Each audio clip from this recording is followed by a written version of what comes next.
So here I'm using a shout bobbin, and I'll wrap the PE10 line braid around the bobbin about 7 times. Will give you more than enough line.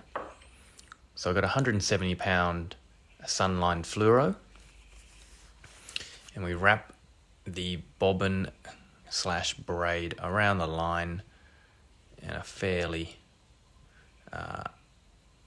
wide helix and just pinch that line there. I've also got the leader wrapped around my hand to help me spin the tool around the leader. Now you want to have your drag cranked up as hard as you can until it just gets awkward to spin around. You want this to be tight, real tight. So I've done about 2 inches, it's subjective. People do anywhere from 1 to 3 inches of PR section. And the first half hitch around the braid and the leader, I like to make sure it follows the direction that the PR knot finishes. You don't want the first half hitch doing a U-turn. So I'm doing alternating half hitches here.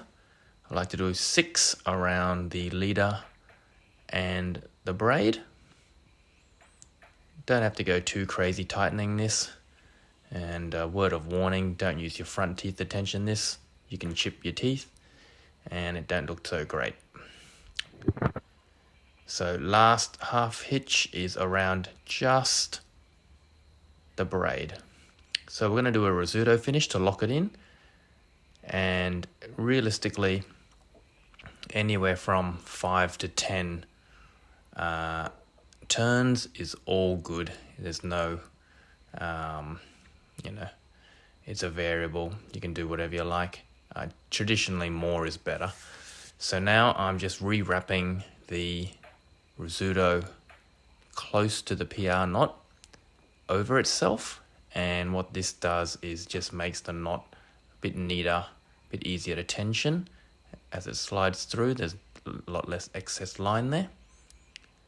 And what I like to do is pull out my tensioning tools, and the rizutto will just give it a light pull, probably like 5 kilos of force.